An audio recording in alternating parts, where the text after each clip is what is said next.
Welcome to Empowered to Grow, the podcast. I am your host, Hanan El-Basha. Welcome everyone to a new episode of Empowered to Grow in Business podcast. This is your host, Hanan El-Basha. Again, as always, super excited to be bringing you this episode and this very special guest, because today is personal. It's personal to me because David Foster, my guest today, had a humongous impact on my personal and professional life 7 years ago. So I'm going to welcome to the stage, and I'm going to share first the story of why and how this impact came about.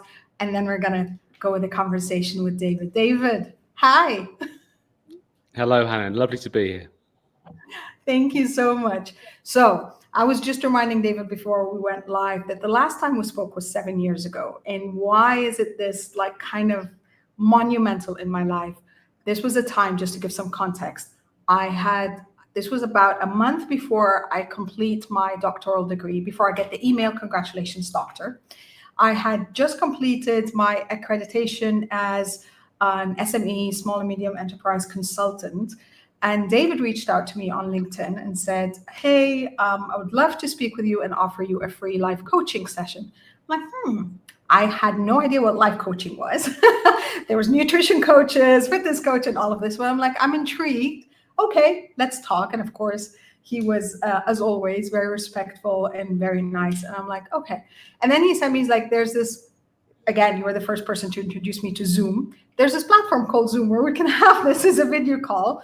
And we went on the call and you were telling me, tell me about yourself. And I was talking and you stopped me 15 minutes in. Well, everyone knows now that I can talk a lot. So you stopped me, you were listening very graciously. And then you're like, I'm hearing this statement over and over again that you are using, and I don't think you know that you are. And it was not good enough.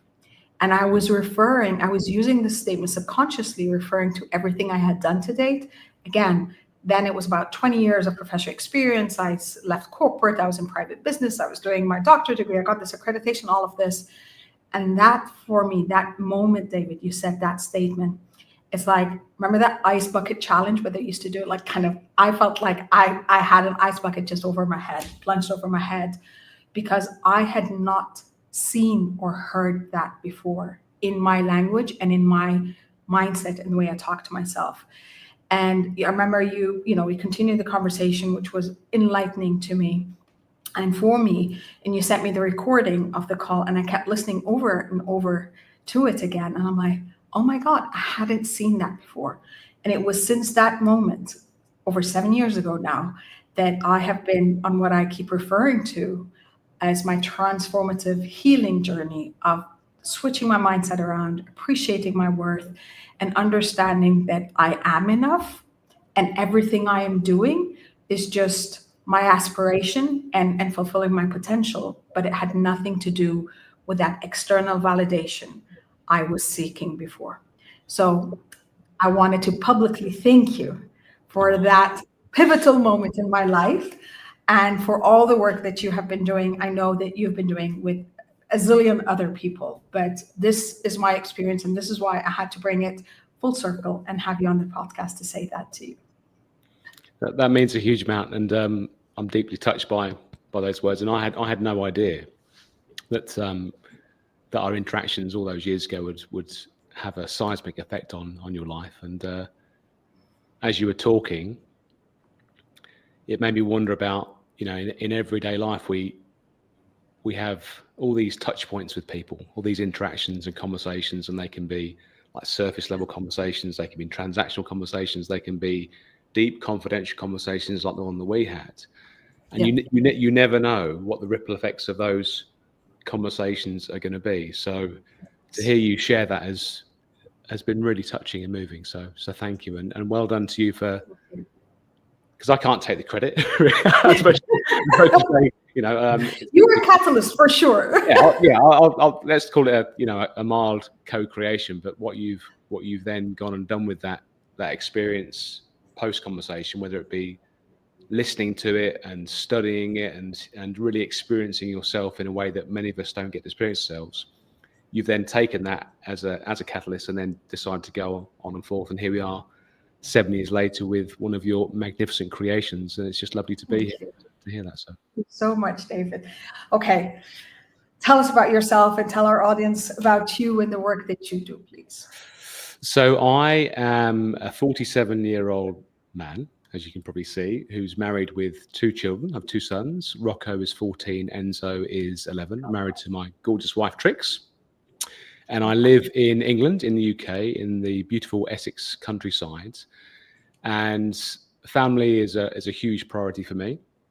And the reason I share that initially is because when my first child was born in 2011, I took a huge pivot with my professional life. I was a serial business founder and had varying degrees of success, always obsessed with business and with looking at ways to make money and with managing staff. And I was stretched really, really, really thin in 2011. And my wife and I had several experiences of trying to start a family, having got married in 2007. And we had 3 miscarriages, 3 false starts. And then when my first son finally came along on January the 29th, 2011, it was almost like there was this voice saying, right, you're done now. Yeah, stop messing around. You're not going to carry on living the life that you're living on the path that you're on. So it's time to change direction. And I was like, okay, great. Cheers. Which direction do I go? Exactly. Yeah. And at the time, it was a really stressful situation. The businesses that I had were under huge financial pressure. I had a dysfunctional relationship with my business partner.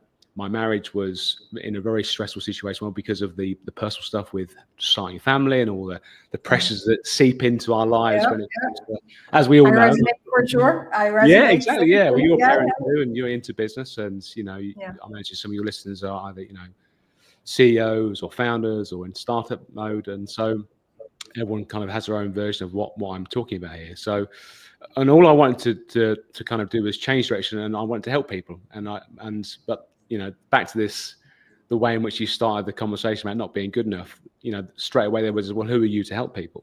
Who are you with your track record? Why would they listen to you? So I was in this really weird dichotomy of the heart going, okay, this is enough now. Let's follow a bit more of a purposeful path, and head going, no. Who do you think you are? So who do you think you are? Yeah, exactly. Exactly, to do this. So and it led me down a path. I'll try and give you the potted version, because there's probably some really cool, interesting areas you want to go to with our conversation. But it led me to a path to becoming aligned with a business coaching organization where I became certified as an eMyth business coach.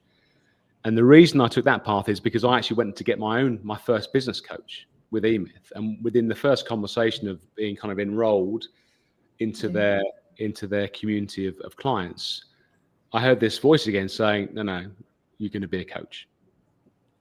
So I chose to go on their intensive training course to become a certified business coach, because it gave me the best of both worlds. I got to work with some of the best coaches in their organization. So I learned masters really, and help my business, but also then learned to become a professional coach. And this whole world just opened up around the ability to hold space and have conversations that can lead to massive empowering change in people's lives. We spoke about at the start of the call. Yeah. And so I did that for several years and had good success, built a really good coaching practice. And then I kind of kept getting told off, because I was finding in the conversations I was having that a lot of the conversations would steer down the path of non-business stuff. So they would come to me saying, we want more profit, or I've got problems with my director, or I've got this issue, or blah, blah, blah. But actually what was underneath it was a deep sadness, lack of clarity, health issues, problems with the marriage, not showing how to parent. And so I would kind of naturally be veering towards some of the deeper internal conversations with people, and then being reined back by the organization saying, but you've got to teach these systems and systematize their business. And so I then decided to, do my own thing, and left eMyth and had some amazing mentors and training and relationships that were created there. And then started doing a hybrid version of working with, business owners and founders, and coaching what I call the whole person, because I love business, I love people's inner world, love psychology, love spirituality, and that is the space that I kind of now hold. And I tend to work with founders and act as, the simplest way I can describe it is like a trusted advisor. So you think about there's a series of films called The Godfather, and there was a guy there called Tom Hagen who was the consigliere, who was the only person who kind of had the ear of the Godfather, who the Godfather would listen to. Yeah. And that's the kind of space that I also, no one really knows who I am, but I sit in the background and the Godfathers come to me and say, got this going on. And they know that it is completely, whatever we talk about is locked down in a very trusted, safe space. I don't tell them what to do, but I advise them to help them find the answer inside themselves and give them the benefit of my knowledge, wisdom, and love to help them empower to the next level. So that's my professional life now. I have also worked as a mentor and a coach for several coaches and been their life and business coach for professional coaches too. But founders is currently my main priority. So I hope that answers your question. Yes, and you're an author. Let's not forget that part as well. I am an author. Book now. Yeah, I should really have a copy of my first book to plug here, but it's a book called Where's Dad? That is it's a story that tracks the tale of a guy called Ben, who is a dad, a husband, an overwhelmed business owner, kind of living a bit of a fantasy, living a bit of a lie, really. And he discovers this guy called Peter, who's a coach, and the book details their journey together, where Ben ends up kind of being mentored and coached by Peter to really get closer to himself, understand who he is, what he really wants, and then goes on to transform his life. So, and the second book that's coming is called Better Humaning, which is a new philosophy and movement I'm looking to bring to the world. That is in its formative stages, but it's on the way, should we say.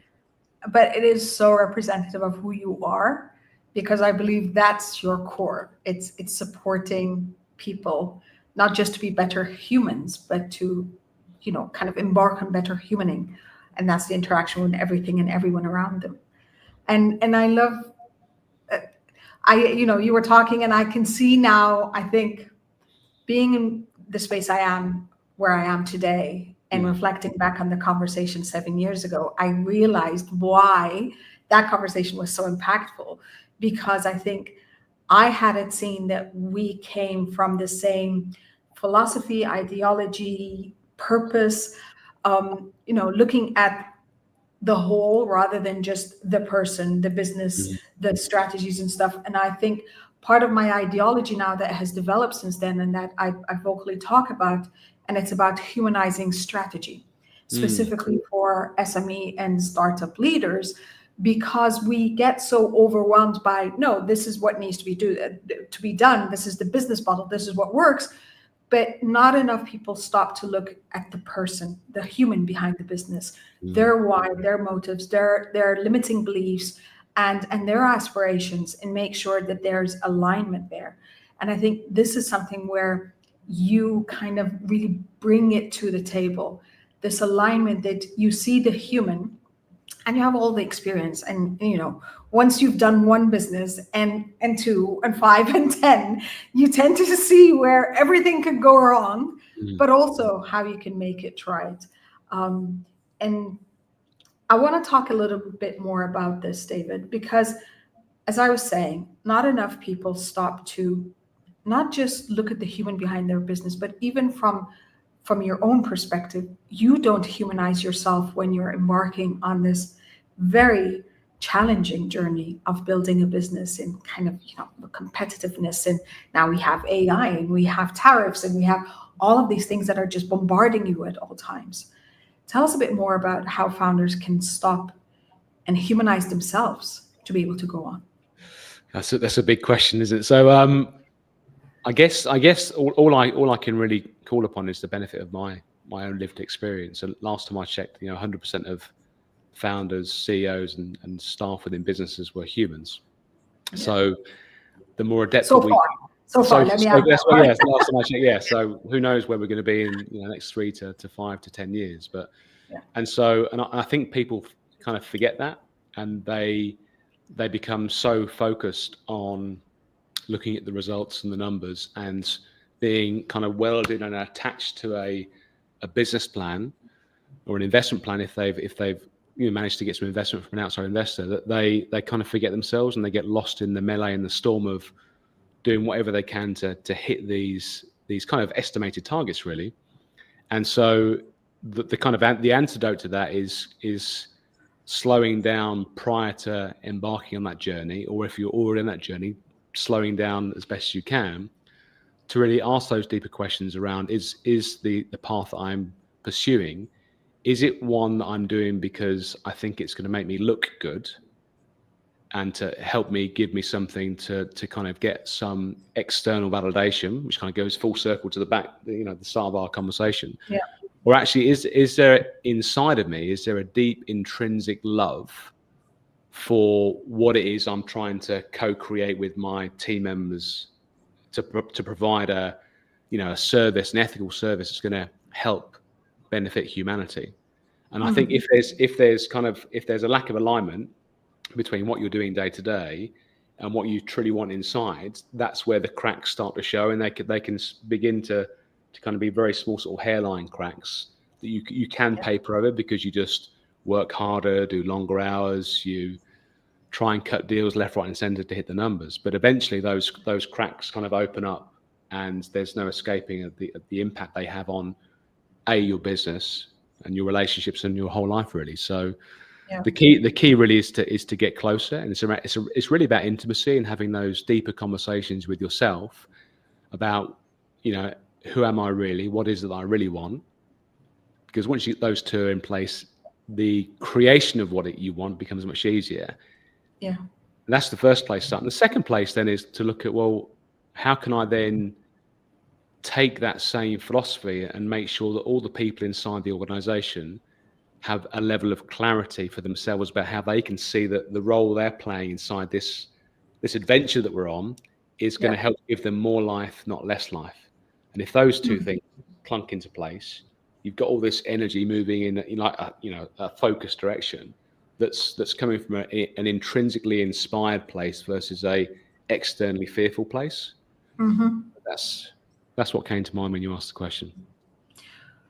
And that brings to my mind kind of the essence of compassionate, empathetic leadership. But for some people on the outside, they're going to say, oh, that's woo. It's all about, going back to the achievements, the KPIs, the fact that we need to survive, or we need to raise, or we need to serve. Or how can we talk about that without it being too disconnected? You spoke about the alignment between, it being intrinsic and everyone's excited to be there and feel they have a role and they have a purpose, versus aligning it with what the market needs so you're able to actually move forward. So this is not just another passion project or NGO or nonprofit. So I don't know, I'm thinking out loud with you here. So the question is how can one as a founder be more compassionate as a leader when there's pressures to hit targets? Is that the question? More or less, yeah. I think that's the essence of it. It's hard. It's really, Very. and I don't think there's a one size fits all, because in my experience, you can go too far towards compassion and empathy and nurture and care, and then the relationship with your team members and your co-creators can dip into the friend zone. Yeah, and exactly. And then boundaries get blurred, and people aren't held to account. So, or if you go too far to the other way, where you are all about hard-nosed numbers, results, accountability, and there's zero compassion, zero empathy, you're going to end up building kind of performance in the short term, but you're going to have resentment bubbling up inside the staff, and they're probably a year or two away from looking for another job to leave, and they're probably going to take all their intellectual property with them as well. So you might have this short-term burst of success on the P&L, if you like, but then you're going to have this massive negative impact. So I think it's about having that balanced view. And one of the things that can be really useful is as a leader is committing to having courageous conversations. And those kinds of courageous conversations start between you and you. And it goes back to, who am I? Why am I really doing this? What do I want? Why do I want it? And having that level of clarity inside yourself, because that takes courage. Mm-hmm. And that's Sure. sometimes people can do that on their own in isolation. Sometimes people would require a sounding board where a trusted friend or a confidant or a coach or a mentor. And once that commitment's there personally, leaning into those courageous conversations with other people. So if you find yourself as a leader more on the kind of compassionate, empathetic side, there's probably a few things that you see within your team members and with your co-directors or board members where you go, actually, not really happy about that, but you let it go because you don't want the conflict. So hang on, I don't want to upset Exactly. the apple Yeah. cart. You don't want to rock the boat. If I rock the boat, they're not going to be my friends, and maybe you're looking for friendship in the wrong places, because business in that sense is a different kind of domain of life compared to friendship. And so if you're a compassionate leader who lets things slip and probably struggles with holding the people in your team to account because you're worried about being rejected, those little nuances where you feel, oh, I really want to say something, but I'm not going to, they're the things to take as invitations to lean into those courageous conversations, because on the other side of those courageous conversations, you're going to get to a level of more authenticity and intimacy and closeness with your team member.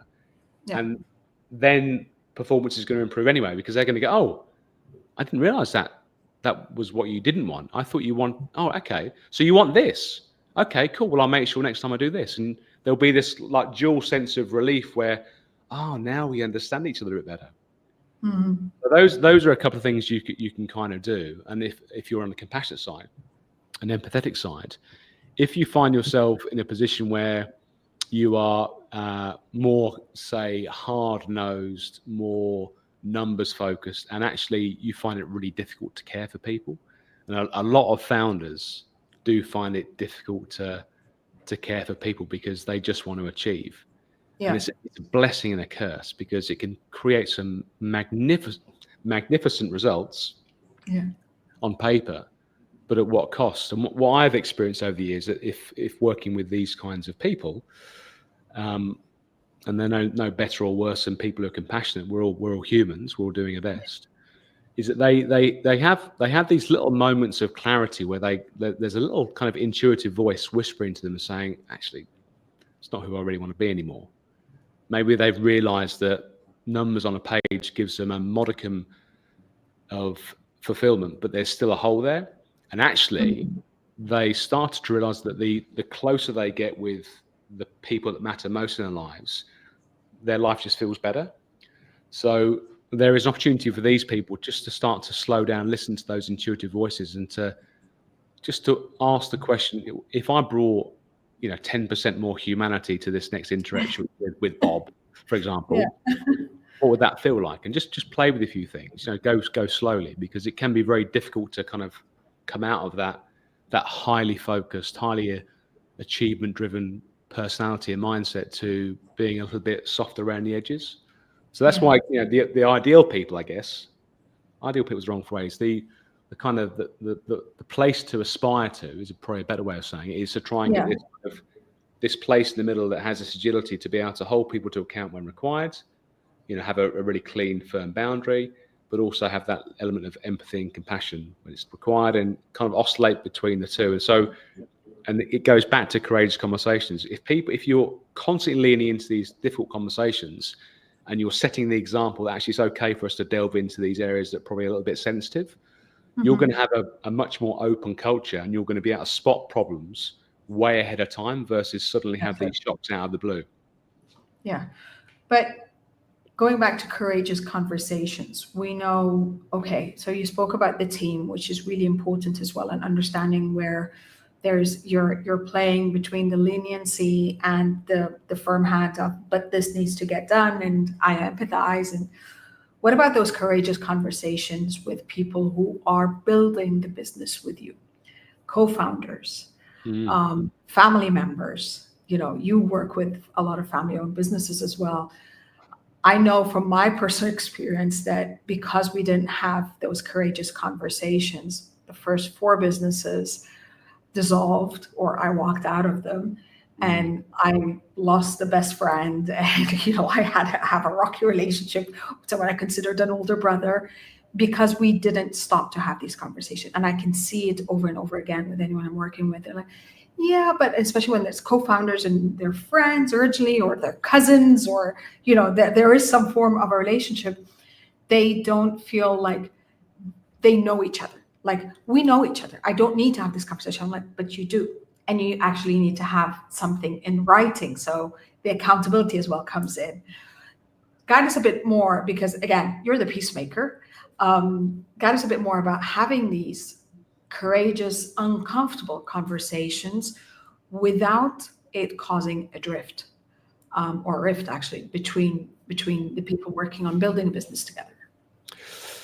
Well, I don't think there's a guarantee of it not causing a rift in some cases, because sometimes these things require conflict for a new dawn to kind of be birthed, really. So, and it's often very, very difficult for people who are kind of stuck in the business, especially if they found it together, to then kind of slow down enough and have the maturity and the awareness to really be clear about what it is they want to say and how they want to say it and what it actually means, because they're so focused on running the day to day. So some people can, but often they can't. So that's where people ask me to come in, because they know there's this kind of energetic block inside the organization and inside the relationship, the key relationships.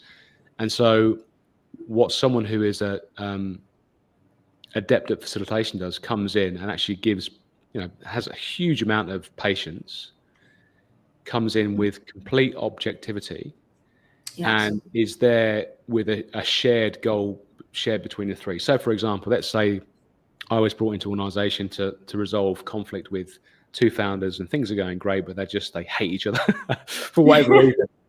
The first thing we would do, the first stage, is agree why I'm there.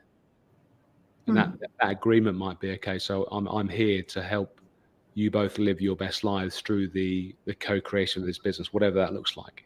Would that be a good place to start? And they would, at least that'd be the first step. And you build on that kind of platform, so the context is set as to why these conversations are happening to start. And then I would often work individually with the founders, so they felt safe to be able to open up to me, which can sometimes take a little bit of time, because the kind of mindset and nature of most founders is that they sometimes perceive getting expert help in as a failure, as a slight on their character. And so, the thought of them being vulnerable enough to say, actually, I don't know what the hell I'm doing with this situation, or I've made a bit of a mess up here and I don't want to say anything, or that pain inside them is what stops them being vulnerable. And actually vulnerability is where they really could do a leaning into. So that's easier to kind of manifest in a one-on-one, very close, intimate conversation. So I'd have that with both the founders. And then once that's clear, I'd make agreements with them. So can we come together now and start to look at these shared visions you've got, and see, where's the Venn diagram, where's the sweet spot here, where we can agree to operate in this area here between the two of you, just for the next, for example. And so it's like a gradual, step-by-step process, and that doesn't always involve it being peaceful. It can be hostile. There can be situations where things blow up, and it's important to be able to understand how to stay really firmly grounded and to hold space in the face of gunk that might come up. And it needs to come out, because it needs cleansing. Yeah, it can do. And I think so. The word peacemaker, sometimes people associate peacemaker with, that anything that is not peaceful is wrong. And I don't tend to agree with that. I think sometimes conflict is actually really, really healthy and really important, because it often brings out the worst, and the worst language and the worst energetic exchange between people. But then once that storm has passed, it's kind of got a new fertile ground for real conversations to happen. So that's how I would tend to kind of approach things, really. And I think it can be very challenging. And if any of your listeners are in long-term relationships, think of it, a business partnership as like a marriage, really. It is. And so often, the sort of challenges you face at home with what you do and don't communicate with your partner can be then almost reflected into the business relationship. And what I do know is if these things don't tend to get addressed, they get buried, and the cracks get papered over they will pop up. For example, I was working with a client not so long ago, and there's been this perennial issue. It must be for the last 5 or 6 years at least. And, you know, it's been obvious for both of us to see this issue as just a ticking time bomb. But it's very difficult because it involves a family member. And the paradigm that they live in, family is the priority. And so, which is for many people. So the thought and prospect of leaning into this conversation and that they don't want to have has been dreadful for them for many, many years. But they've started to go into it now in a more proactive sense. And they can't believe the transformations that have happened. So they had all this kind of fear that was in the space between them and taking the action. They could have approached that, say, 5, 6 years ago and would have transformed things quicker, but they weren't ready for it. And sometimes we have to be patient. Sometimes people aren't ready to have those kind of conversations. Sometimes That's things very important. they have a natural. You can't force things. They have a natural timescale to them as well. So that's a very important note there. That you know, sometimes you can have the conversation, you're just not ready to be engaged in this conversation. And, you know, with whatever is happening, you're just going to block it, and it actually gets worse rather than gives you a moment to reflect and see what's happening and how you can contribute to it. So that's leading us to your concept or your wish or your creation that you're hoping to bring to the world of better humaning. Talk to us a little bit about the fundamentals of what you're seeing there. So now you're putting on the spot, aren't you? So yeah, it's a fledgling idea. A fledgling is the wrong word. It's an idea I've been thinking of for the last 2 or 3 years. Okay. And the title of Better Humaning came out of me flying to Australia to work with a mentor. And Australia is literally the other side of the world from me. And I intuitively knew that there was something to be had by spending a day with this person who I'd worked with remotely for many, many years. And probably about halfway through the day, this kind of insight popped, as in, this is what your work's really about. And I was like, that's that one thing that dropped in, a bit like our conversation about the good enough conversation.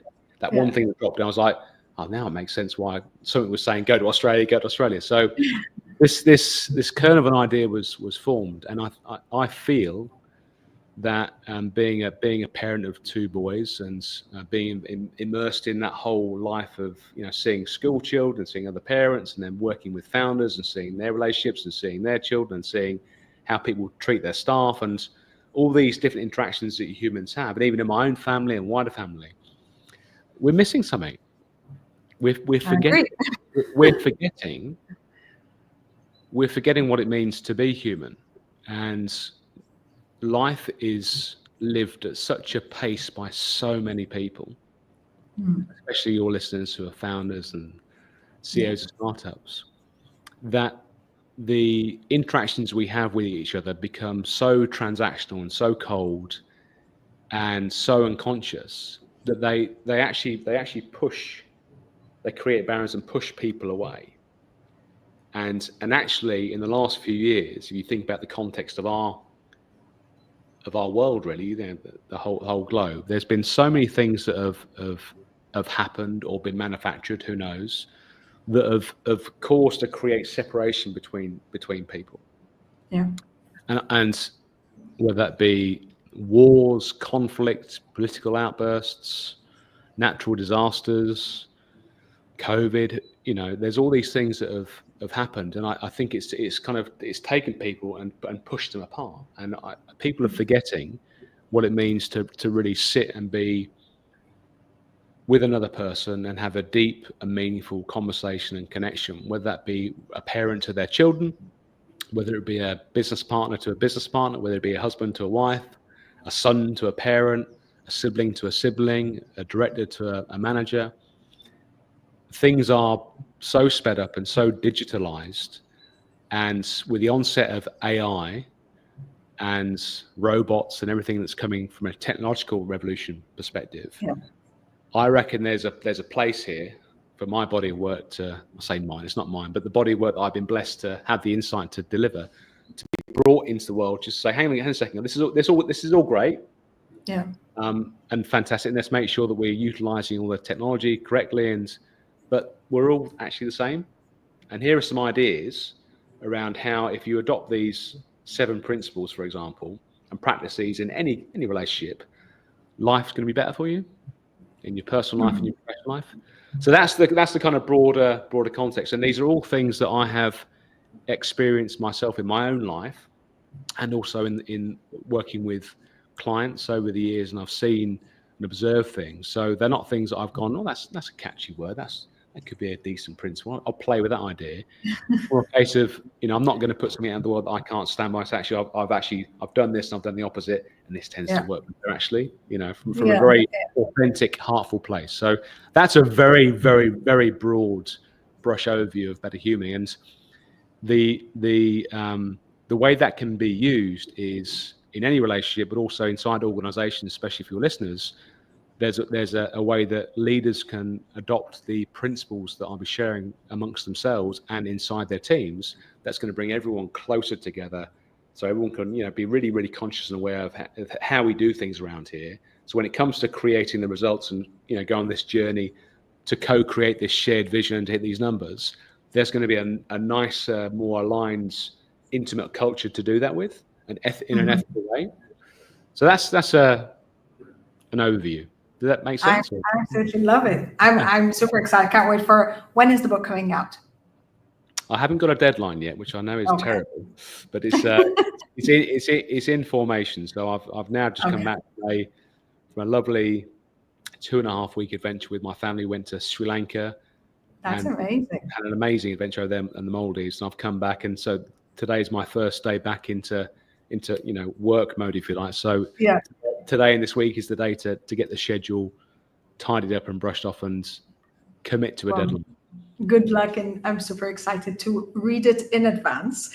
But the last thing I want to talk to you about, David, is,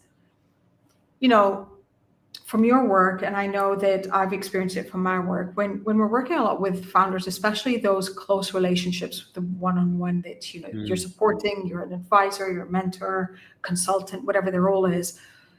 A lot of people tend to get fixated. If we're looking at Maslow's hierarchy of needs, they tend to get fixated with the basic, which is human. We're looking for security, we're looking for shelter, we're looking for food, and those. And as we rise above and getting to the part of like what we're talk about your why and your purpose and your legacy and self-actualization and realization. Not a lot of people want to get there. And I want to pick your brain on, from what you have seen in your work, is it a matter that this is a resistance, again, to that courage, to that conversation, to that busyness that everyday life is about? Or is it really something that would support that person to stop? I mean, there's always the engagement with, I need to feed the family, I need to maintain, and all of this, but how do they do that balance between the basic and just rising above it? So that's a really, really good question. And what comes to mind is that I don't feel this work is for everyone. So Maslow has created a lovely hierarchy of needs that we can all look at and locate ourselves somewhere, either historically or in the present, or aspire to be at a certain place on the pyramid in the future. But actually, there are people out there who have no interest in personal development for whatever reason. And so if someone is so fixated in not needing help or not having the curiosity to look inside themselves to expand their awareness, it's probably not the best use of one's time to try and change that person, because that person will either go throughout their life on that trajectory and never ever delve into personal professional development, or life might give them a gift that kind of, the ice bucket over the head gift, if you like, where they go, oh, actually, maybe I could do with a bit of guidance here. So I think that's one side. The other side is there are many, many, many, many people out there who are deeply curious beings, probably all of us secretly, but deeply curious beings who actually want to get to know themselves better and understand more about what it is that really drives them. And so for those people, I would just encourage them to find someone to have a conversation with who can start their journey of expanding their awareness and bring them out of kind of an ignorance they're unhappy with, so they can actually start to really progress their life in a more fulfilling way, and not to be scared of having these conversations, because they are life changing. They are indeed. David, I'm so grateful for having you cross paths with me in my life, and for this conversation. Really, you have shared a lot of nuggets of wisdom over here, and I love the work that you do. My last question, which I ask every guest, is this. The name of the show is Empowered to Grow. How does this phrase resonate with you personally or professionally? Empowered to grow. When I think of the word empowerment, I just see a visualization of rather than kind of just letting my own power leave me and be dissolved in distractive activities, or trying to win the approval of other people by letting go of my own power. What I see with that is that power kind of coming back and go, actually, no, this is time now for me to give myself the gift of really understanding on a deeper level who I am and what it is I really want, irrespective of what other people think. So it's about bringing power back into ourselves. And when we do that, we then have the sustenance and the energy and the inspiration to grow in a direction that is very, very aligned. So I'm seeing an image now of, disempowerment is kind of a plant that is kind of growing, and it's got, the stalk is a bit wavy, and it's got a leaf over there and a flower over there, and it's kind of flapping in the wind a little bit and not really sure what it's doing. And empowered is like, no, this is this sort of very strong stemmed plant that knows where it's going. It's flourishing. It's abundant, and there's these flowers everywhere, and it's in the wind, but it's just kind of doing this. And that's the difference. So if we bring our power back into ourselves, we're giving ourselves everything we can possibly give in order for us to grow into a direction that's going to give us a really inspiring, fulfilling, and amazing life that makes a difference. I love the visualization. Thank you. I'm actually gonna, kind of have it, because that's the part. I mean, originally the logo or the slogan for Empowered to Grow was kind of like that tree of growth.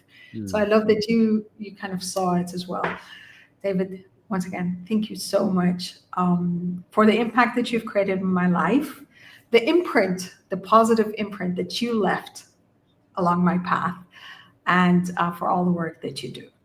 Thank you. And if I can just offer thanks to you as well, because there's so many people that you have touched since our conversation. And once again, I don't want us to see the conversation as me doing something to you, because you took the experience and you went for it, and so that's on you. But there's so many people who have listened to you over the years in different domains. And let's take this podcast, for instance.